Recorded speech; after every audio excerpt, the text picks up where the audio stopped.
Bismillahirrahmanirrahim. Assalamualaikum warahmatullahi wabarakatuh.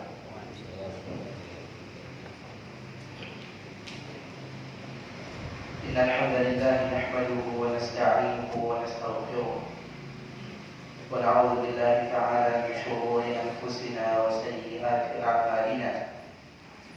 Man yahdihillahu fala mudilla lahu wa man yudlil fala hadiya lahu. أشهد أن لا إله إلا الله وحده لا شريك له وأشهد أن محمدا عبده ورسوله اللهم صل وسلم على عبدك ورسولك محمد وعلى آله وأصحابه ومن اتبع هداه إلى يوم الدين وسلم تسليما كثيرا يا أيها الذين آمنوا اتقوا الله حق تقاته ولا تموتن إلا وأنتم مسلمون يا أيها الناس اتقوا ربكم الذي خلقكم من نفس واحدة وخلق منها زوجها وبث منهما رجالا كثيرا ونساء واتقوا الله الذي تساءلون به والأرحام إن الله كان عليكم رقيبا يا أيها الذين آمنوا اتقوا الله وقولوا قولا سديدا يصلح لكم أعمالكم ويغفر لكم ذنوبكم ومن يطع الله ورسوله فقد فاز فوزا عظيما أما بعد فإن أصدق الحديث كتاب الله وخير الهدي هدي محمد صلى الله عليه وسلم وشر الأمور محدثاتها وكل محدثة بدعة وكل بدعة ضلالة وكل ضلالة في النار.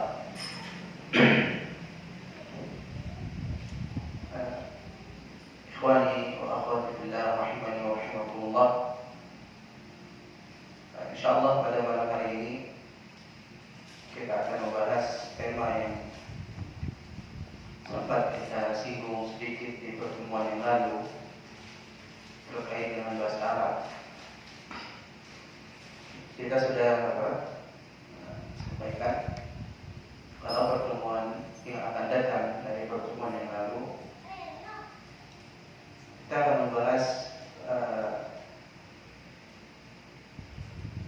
tentang pentingnya bahasa Arab dan bagaimana cara belajar. Karena banyak teman-teman yang kita dapati, ikhwan dan akhwat yang mereka mulai belajar, kemudian 8 tahun terus belajar, 5 tahun, 10 tahun, tapi tidak ada perkembangan di dalam ilmunya, di dalam amalnya. Dan ini yang sering disoroti oleh para ulama rahimahumullah ta'ala di dalam jalan menuntut ilmu, dan mereka menulis wasiat-wasiat bagaimana para penuntut ilmu itu seharusnya belajar. Dan ketahuilah, yang namanya belajar, yang namanya talabul ilmi itu memiliki manhaj, memiliki cara untuk mendapatkannya, metode untuk mendapatkannya, sehingga ilmu yang diharapkan untuk diperoleh itu bisa benar-benar diperoleh dengan maksimal dan tidak membutuhkan waktu yang banyak.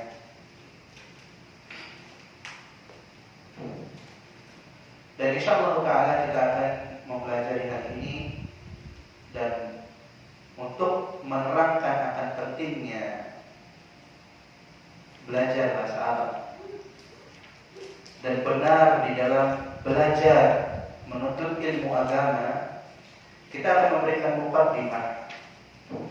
Yang muqaddimah ini dituliskan atau dikumpulkan oleh Ustaz Al-Izzi di dalam buku beliau Mukhtasar, yang mudah-mudahan dengan menukilkan apa yang beliau kumpulkan dapat mengambil faedah dan pelajaran. Mudah-mudahan ada perubahan di cara kita belajar.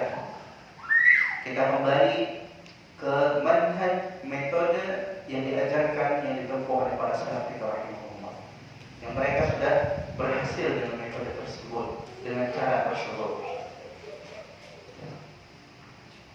Ikhwas sekalian dan akhwat yang dirahmati Allah Subhanahu wa taala, ketahuilah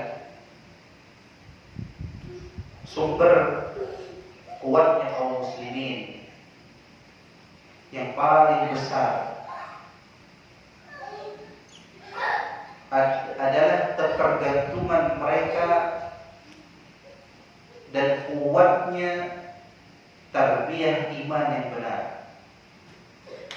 Sumber yang paling penting, yang paling besar tentang kuatnya kaum muslimin itu ada pada tarbiyah iman yang benar, dan ada pada pengajaran bahasa Arab dan Sunnah, bahasa Al-Quran dan Sunnah itu bahasa Arab. Ini sumber kuatnya kaum muslimin. Dan kita nanti akan sebutkan alasannya. Kenapa dikatakan sumber kuatnya kaum muslimin itu terletak pada tarbiyah iman yang benar dan terletak pada pengajaran bahasa Al-Quran dan Sunnah itu bahasa Arab. Ini makna yang luar biasa yang harus kita pahami, sehingga kita mengetahui betul pentingnya belajar bahasa Arab, dan itu ada sangkut pautnya dengan kuatnya keimanan seorang, dan bahkan kuatnya kaum muslimin secara umum. Di sini beliau hafizahullah taala membawakan ayat dalam surat Az-Zumar ayat 22 ayat 23. Allah Subhanahu wa taala berfirman, "Afaman syaraha Allahu sadrahu lil Islam, fahuwa 'ala nurin min rabbih, fawailul lil qasiyati qulubuhum ila dzikrillah, fawailul lil qasiyati qulubuhum min dzikrillah, ulaika fi dhalalin mubin." Allah Subhanahu wa taala berfirman, apakah orang yang Allah Subhanahu wa taala lapangkan dadanya untuk memeluk Islam itu sama? Apakah orang yang Allah Subhanahu wa taala lapangkan dadanya untuk memeluk Islam, kemudian dia berada di atas cahaya dari Allah Subhanahu wa taala, sama seperti orang yang hatinya itu keras? Jawabannya tidak. Maksudnya keras dari apa? Keras sehingga tidak mau memeluk Islam. Keras hatinya untuk mendengarkan perintah-perintah Allah Subhanahu wa taala, tidak mau didengar, tidak mau ditaati, tidak mau dilakukan. Maka Allah Subhanahu wa taala katakan, "Fawailun lil qasiyati qulubuhum min dzikrillah." Maka celakalah bagi orang-orang yang keras hatinya dan berzikir kepada Allah Subhanahu wa taala. Celaka. Dan nanti kita akan ketahui kenapa dikatakan orang-orang tersebut celaka. Ulaika fi dhalalin mubin. Mereka itu adalah orang-orang yang berada di dalam kesesatan. Kesesatan yang nyata, kata Allah Subhanahu wa taala. Kemudian Allah Subhanahu wa taala katakan, "Allahu nazzala ahsanal hadits kitaban mutasyabihan mathaniya taqsha'iru minhu juludul ladzina amanu taqsha'iru minhu juludul ladzina yakhshawna rabbahum wa talinu juluduhum wa qulubuhum ila dzikrillah dzalika hudallah yahdi bihi man yasha wa man yudlilillahu fama lahu min hadi." Allah mengatakan, Allah Subhanahu wa taala adalah zat yang menurunkan ahsanul kitab atau ahsanul hadits, ucapan yang paling baik,